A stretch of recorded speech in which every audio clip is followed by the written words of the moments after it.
Hello everyone, Oldtimemusiclover here again today. And here is this very special episode I'm going to make, my first tutorial video, very basic, a tutorial video on how to use a gramophone, a 20th, late 19th century gramophone. Now, let's start with this. So in this video it's about gramophones, and so that in that we won't be covering phonographs, which play cylinders, but instead just classic discs. The 78 RPM discs. So this, for example, is a gramophone. This is from 1953, which is actually rather late for a gramophone, but they stopped producing them around 1958, 1959. The gramophone was first invented in 1887 by the German inventor Emil Berliner, who applied for a patent that same year.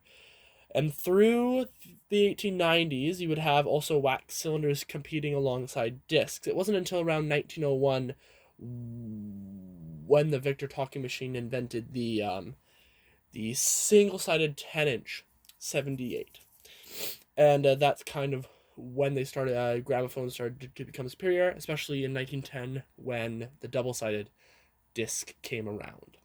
So this is just the basics of a gramophone. So let me show you around. So this is the crank, of course. So we'll show you how to crank a gramophone. So here's the crank for the gramophone. You for this one, for example, this one twists in, so you can take it out, store it in the back. But this is the crank for a gramophone. A lot of times, if it's not inside of the gramophone, you will have to put it in, and you see this this feed here.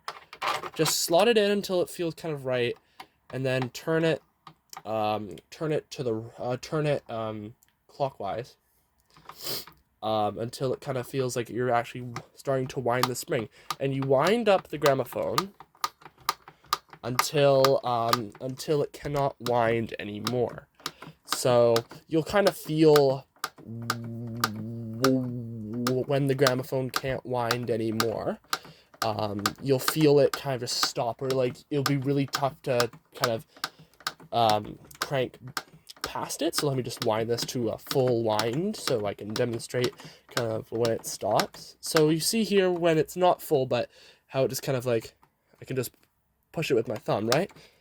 Well, when it gets to its full wind, about here, it gets really hard to kind of push it even with your thumb. So that kind of lets you know.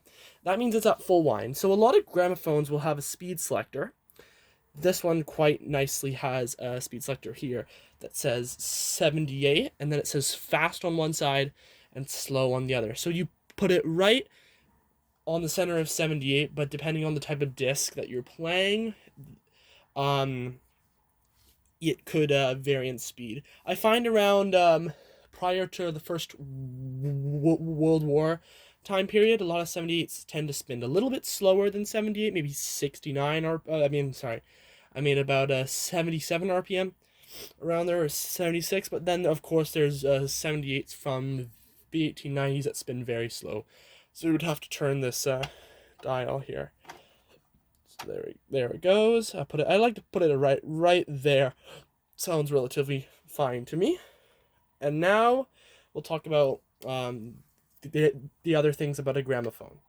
So this here is the most important part of the gramophone. This is the sound box of the gramophone. This is the sound box, and this is the tone arm. This is what that's called, the tone arm. And the tone arm goes into there's a horn here, and that's where this little hole is. And as you'll see on the sound box, it's rather heavy. It's made out of steel. And this here is the steel needle. Let me show you. A steel needle, they come in, they vary in different sizes from small, medium to large, or I would say around soft tone, medium tone, and loud tone needles.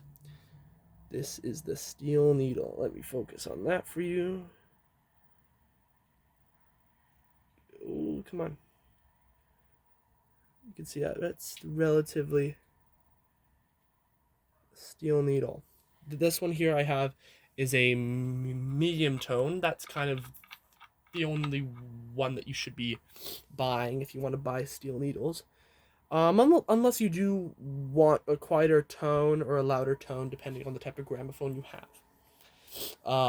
Now, this here is the brake, which starts the gramophone, and also stops the gramophone as well.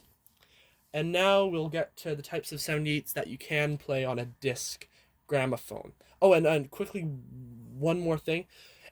Every time you play a side of a 78, a single side, or you could play about 2 sides of a 78, every 1 to 2 sides, depending on how worn the 78 is, you'll have to change out this steel needle here for a brand new one, and you can just take that one and put it in this little tray here.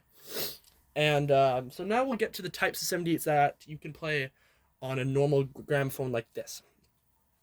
The type of 78 that here's an example of a 78 that you can play on a normal gramophone like this. It's just standard Victor, very pretty thin, and just it's got a lateral type groove. Now, the types of 78s you cannot play on a gramophone kind of vary on kind of uncommon discs, but these 3 I'm going to pull out are the most common discs that you cannot play on a gramophone at all whatsoever. First one that we have that I see a lot of people think that they can play on a gramophone but actually can't is Edison diamond discs. So anything that's a disc that's about a 1/4 of an inch thick. Let's get into the light there. See how thick that is compared to, let me get the Victor one and you'll see how thick they are. Comparison, yeah. They're a lot thicker than a normal disc, and they spin faster, and also just you cannot play them on a normal gramophone or else you will get small rips, or you will get actually rather large rips in the surface of the disc, which actually makes it so you cannot play. So those, any type of disc that says Edison, that's that thick, you cannot play on a gramophone, and their labels vary, but just any disc that says Edison that is a 1/4 of an inch thick, you cannot play on a normal gramophone. Another disc that you see cannot be played on a gramophone is anything that says Pathé, except if it says Pathé Acutel, then you can play it on a gramophone. But if it just says Pathé, or right here it says Pathé Foix, phonograph company, you cannot play it on a normal gramophone. And even though they're as the same width or same thickness as a normal 78, they spin much faster, and they have vertical cut grooves, which means you cannot play them on a gramophone. Unlike diamond discs, you can play them, but you won't get much sound out of it, and it's rather unhealthy for the disc. Another one that's a bit unusual, but some collectors, if you search hard for 78s, you'll find quite a few of these, is these thin, paper-like hit of the week 78s from the late 20s, early 30s, from the Great Depression. Now, these are very cheap, made of paper, very flexy, and they're made of a paper that has a laminated kind of plasticky surface, and you cannot play these on a gramophone, and that's because they are just not the right thickness. They're way too thin, too flexible, and it's a big, heavy steel needle. This weighs about 12 to 15 grams, if I'm correct. And so that's quite a lot for this type of 78. You would just want to play this on a modern turntable. And now, without further ado, I shall play a 78 for you to demonstrate. This song is called I Couldn't Get to It in Time, by Wendell Hall, singing with his ukulele, accompanied on the guitar by his partner Carson Robinson. This would be from around 1924, and I hope you guys enjoy it.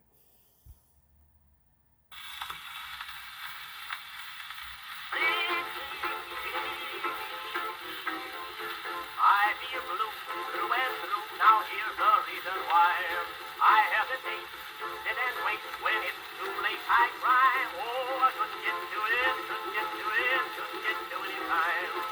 Silliest song I ever heard, the words don't even rhyme.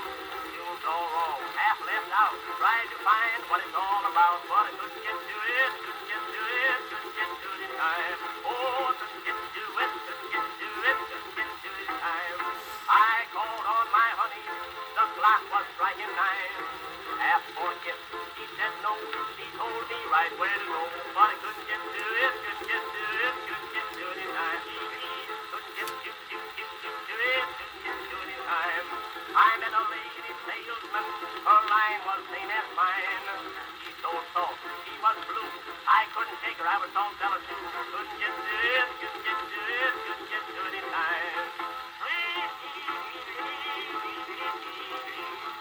He who waits, hesitates, is lost, that's what I am told. I know it's so, I'm so slow, can't even catch it hold. Oh,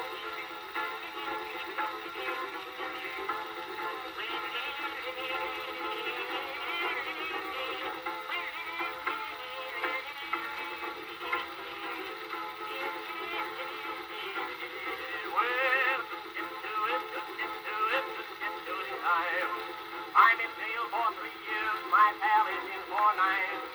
He wrote a letter, says mail it Sam, cause you're going out before I am. But I couldn't get to it, couldn't get to it, couldn't get to it in time. Couldn't get to it, couldn't get to it, couldn't get to it in time. Sailed across the ocean and left the land behind. Watched the fish most all the way, but missed the rail one stormy day. Cause I couldn't get to it, couldn't get to it, couldn't get to it in time.